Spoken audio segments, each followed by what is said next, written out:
சென்னை பெருங்குடியில் இயங்கி வரும் பிரபல கட்டுமான நிறுவனம் ocean life space India private limited. இந்நிறுவனத்தின் மேலாண் இயக்குநராக இருப்பவர் எஸ்.கே. பீட்டர். இதே நிறுவனத்தில் இயக்குநராக இருந்தவரின் பெயர் Balasubramaniam Sriram. Ocean life space நிறுவனத்தின் EGM மீட்டிங் கடந்த 3/8/2020 ஆண்டு அன்று நடந்தபோது நிறுவனத்தின் இயக்குநராக இருந்த ஸ்ரீராம் இயக்குனர் பொறுப்பில் இருந்து நீக்கப்படுகிறார். தன்னுடைய நீக்கத்தை எதிர்த்து Balasubramaniam Sriram national company law ட்ரிபியூனலில் முறையீடு செய்கிறார். இந்த வழக்கு சென்னையில் உள்ள NCLT நீதிமன்றம் எண் 1 நடந்து வருகிறது. கம்பெனி விவகாரம் தொடர்பாக நடந்து வரும் இந்த வழக்கில் கடந்த 10/11/2023 அன்று எதிர்மனுதாரராக வழக்கில் சேர்க்கப்பட்டிருந்த ஓஷன் நிறுவனத்தின் சார்பில் மூத்த வழக்கறிஞர் PS ராமன் ஆஜரானார். நீதிபதி ராமலிங்கம் சுதாகர், தொழில்நுட்ப உறுப்பினர் வெங்கட்ராமன் சுப்பிரமணியம் முன்பு வழக்கு விசாரணைக்கு வந்தபோது சென்னை மத்திய குற்றப்பிரிவு போலீசார் குறித்து பல திடுக்கிடும் புகார்களை மூத்த வழக்கறிஞர் PS ராமன் தீர்ப்பாயத்தில் தெரிவித்தார். ஓஷன் லைஃப் ஸ்பேஸ் நிறுவனத்தின் MD எஸ்.கே. பீட்டரை சென்னை மத்திய குற்றப்பிரிவு போலீசார் கட்டாயப்படுத்தி செட்டில்மெண்ட் அக்ரிமெண்டில் கையொப்பம் வாங்கியுள்ளதாக NCLT நீதிமன்றத்தில் ராமன் தெரிவித்துள்ளார்.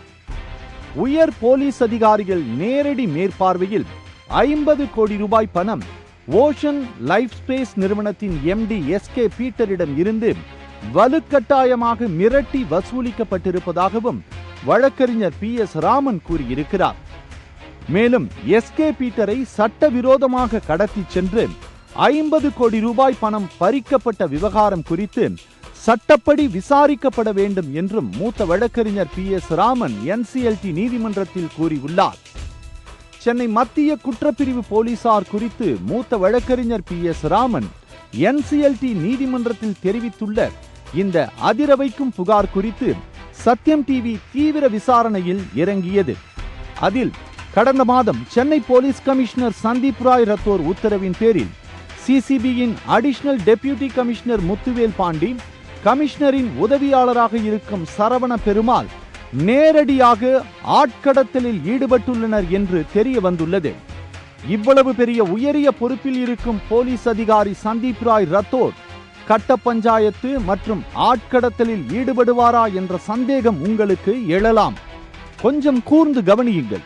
கடந்த 27/9/2023 அன்று NCLT நீதிமன்றத்தில் இந்த வழக்கு விசாரணைக்கு வந்தபோது தீர்ப்பாயத்திற்கு வெளியே செட்டில்மெண்ட் செய்வதற்கான முயற்சிகள் நடக்கிறது என்று நீதிமன்றத்தில் மனுதாரர் பாலசுப்ரமணியம் ஸ்ரீராம் மற்றும் எதிர்மனுதாரர் எஸ்.கே. பீட்டர் தரப்பு வழக்கறிஞர்களால் தெரிவிக்கப்படுகிறது.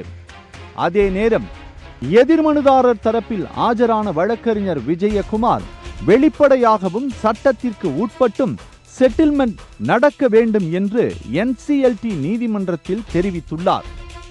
அதாவது 27/9/2023க்கும் 10/11/2023க்கும் இடையில்தான் ஓஷன் லைஃப் ஸ்பேஸ் நிறுவனத்தின் MD எஸ்.கே. பீட்டரை சட்டவிரோதமாக கடத்தி சென்று சென்னை மத்திய குற்றப்பிரிவு போலீசார் 50 கோடி பணத்திற்கான செட்டில்மெண்டை முடித்து கொடுத்துள்ளனர். இந்த சட்டவிரோத நடவடிக்கை குறித்துத்தான் NCLT நீதிமன்றத்தில் மூத்த வழக்கறிஞர் PS ராமன் 10/11/2023 அன்று எழுத்துப்பூர்வமாக தெரிவித்துள்ளார். இதில் அதிரவைக்கும் உண்மை என்னவெனில், சென்னை போலீஸ் கமிஷனர் சந்தீப் ராய் ரத்தோரின் அலுவலகத்தில் விடிய விடிய ஓஷன் லைஃப் ஸ்பேஸ் நிறுவனத்தின் MD எஸ்.கே. பீட்டர் சட்டவிரோதமாக அடைத்து வைக்கப்பட்டுள்ளார். சென்னை போலீஸ் கமிஷனர் சந்தீப் ராய் ரத்தோரின் நேரடி உத்தரவு மற்றும் மேற்பார்வையில்தான் ஆட்கடத்தல், கட்ட பஞ்சாயத்து ஆகியவை கமிஷனர் அலுவலகத்திலேயே நடந்துள்ளது. ஓஷன் லைஃப் ஸ்பேஸ் நிறுவனத்தின் MD எஸ்.கே. பீட்டர் தரப்பிடம் இருந்து 24 மணி நேரத்திற்குள் 50 கோடி ரூபாய் பணம் ரொக்கமாக பறிக்கப்பட்டுள்ளது. அதன் பிறகு எஸ்.கே. பீட்டர் விடுவிக்கப்பட்டுள்ளார்.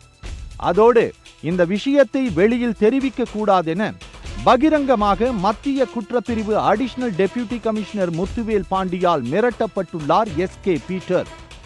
NCLT தீர்ப்பாயத்தில் நடந்து வரும் வழக்கின் விவகாரத்தில் நேரடியாக சென்னை போலீஸ் கமிஷனர் சந்தீப் ராய் ரத்தோர் ஈடுபட்டதற்கு என்ன காரணம்?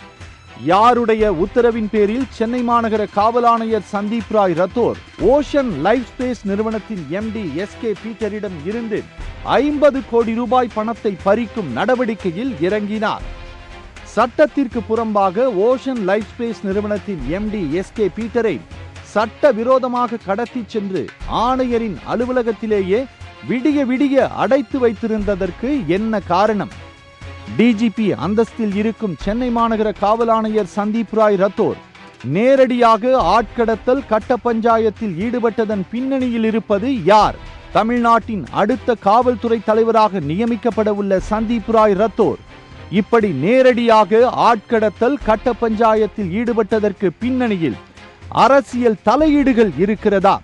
இப்படி பல கேள்விகள் இந்த விவகாரத்தின் பின்னணியில் இருக்கிறது.